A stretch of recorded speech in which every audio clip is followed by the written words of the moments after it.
So hi everyone, it is Intermediate Vietnamese and today we'll do the very first lesson. Lesson 1, and we'll talk about education. Firstly, we'll tackle some vocabulary. Well, on the first slide that you can see here, there are some names of the school that there are in the education system in Vietnam at least. So firstly we have trường nội trú. So you can see the word nội here that means in. So it's like a boarding school. Trường mẫu giáo, that is nursery. From primary school onwards, we have two names for the same school. Like if you want to say primary school, you can use the word of trường tiểu học or trường cấp 1 if you want to. The word cấp means level, so basically it's like the school of the first level. And in the education system of Vietnam, you usually have to spend 5 years at primary school.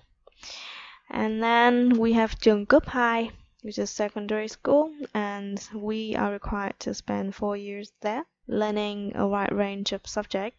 And once you finish trường cấp 2, we've moved to trường cấp 3, which is, we call it high school, and we have to spend 3 years there to prepare for the entrance exam to university, which is very difficult. And students in Vietnam are usually under a lot of pressure preparing for that entrance exam to university, and we call it trường đại học.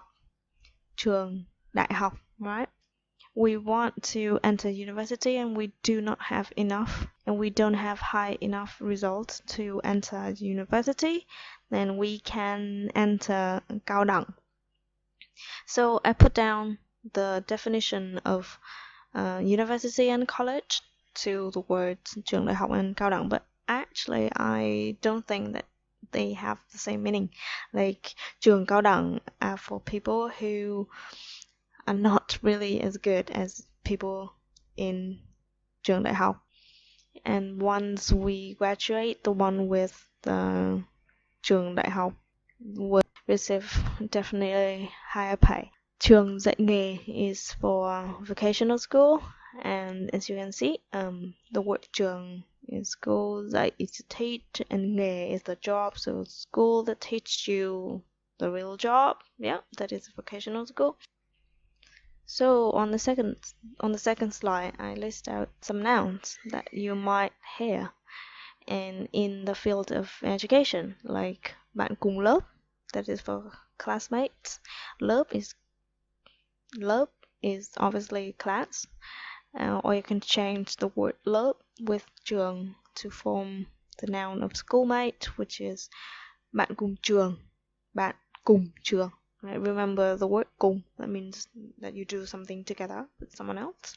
Alright, and next we have the word ký túc xá, which is a dormitory. So in Vietnam, ký túc xá is mainly provided by the school, and that is for students who do not have enough money to rent an apartment outside.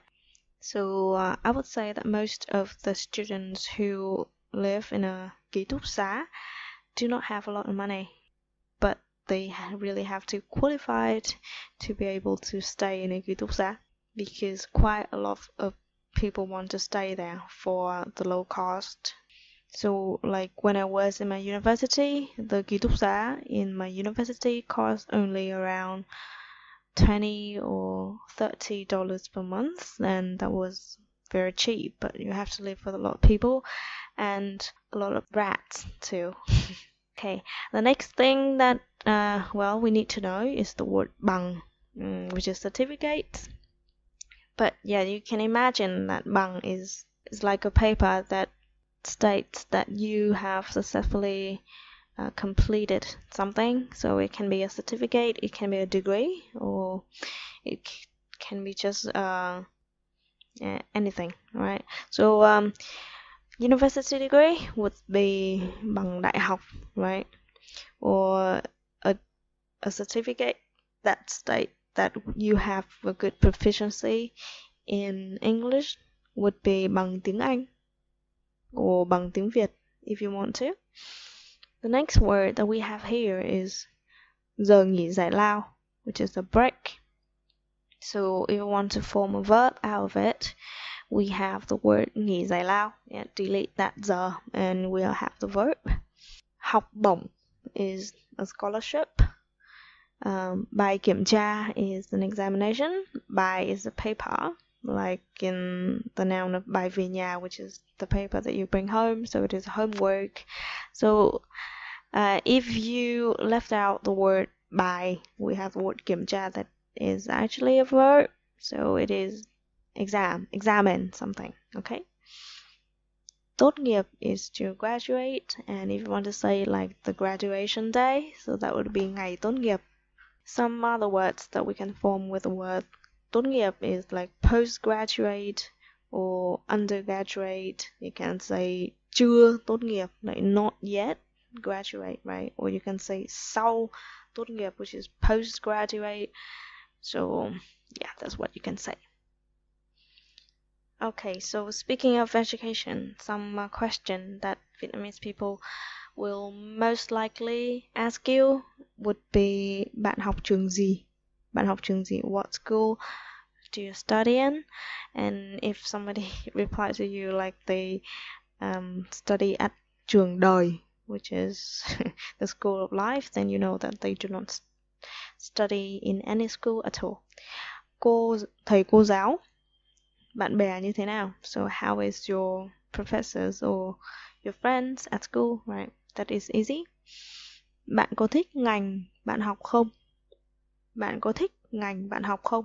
So do you like the major that you are studying or the fields of study that you are studying?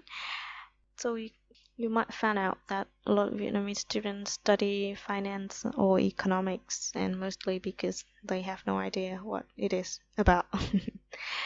And then bạn còn giữ liên lạc với bạn cùng lớp không? Bạn còn giữ liên lạc với bạn cùng lớp không? So are you still in contact with your classmates? And yeah, in response to that, you can say có, like chat trên Facebook suốt. You usually use Facebook to keep in contact. Some more other questions that you might receive is bao giờ bạn tốt nghiệp? When would you graduate, right? Bạn ở ký túc xá không? So do you stay in a dormitory or do you stay out? Xin học bổng Ý như thế nào? Xin học bổng Ý như thế nào? So how do you apply for that scholarship? And some more questions related to this can be có khó không? Is that difficult? Đợi bao nhiêu lâu? How long do you have to wait? And có nhiều tiền không? Like how much does that scholarship cover? Or something like that. Okay, anh ấy có bằng đại học không? Anh ấy có bằng đại học không? So yeah, you might hear that question a lot. Does he have a university degree? Because yeah, I would say that Vietnamese people really appreciate those with university degree, because many of us do university and it's just the norm, and if you don't do that, it's just something for us or not really good, you know. So these are the questions that you might receive, and yeah, I hope that it helped you when somebody talks to you about education. So following this, I will tell you a story in Vietnamese for you to practice your listening skill, and I will give you the transcript at the end. So concentrate, please. Cấp 3, tôi học ở một trường tên là Thái Phiên. Trường cách nhà tôi tầm 3 km, nên tôi có thể đạp xe đi học. Trường tôi cũng khá rộng, có 3 tòa nhà to và có nhiều cây. Có tầm hơn 2.000 học sinh học ở đây mỗi năm.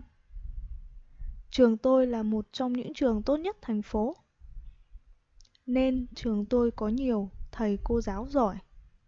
Học sinh trường tôi cũng giỏi. Trường tôi được xây dựng từ những năm 60, trong chiến tranh. Bố tôi cũng học trường này. Tôi vẫn nhớ thầy cô giáo ngày trước dạy tôi ở đây. Người thầy tôi nhớ nhất là thầy dạy toán, vì thầy ấy rất buồn cười. Tôi có nhiều kỷ niệm đẹp ở trường này. And that's the end. And here is the transcript, and I hope you understand most of it. Let's rewind it one more time. Cấp 3, tôi học ở một trường tên là Thái Phiên. Trường cách nhà tôi tầm 3 km, nên tôi có thể đạp xe đi học. Trường tôi cũng khá rộng, có 3 tòa nhà to và có nhiều cây. Có tầm hơn 2.000 học sinh học ở đây mỗi năm. Trường tôi là một trong những trường tốt nhất thành phố, nên trường tôi có nhiều thầy cô giáo giỏi. Học sinh trường tôi cũng giỏi. Trường tôi được xây dựng từ những năm 60, trong chiến tranh. Bố tôi cũng học trường này. Tôi vẫn nhớ thầy cô giáo ngày trước dạy tôi ở đây. Người thầy tôi nhớ nhất là thầy dạy toán, vì thầy ấy rất buồn cười.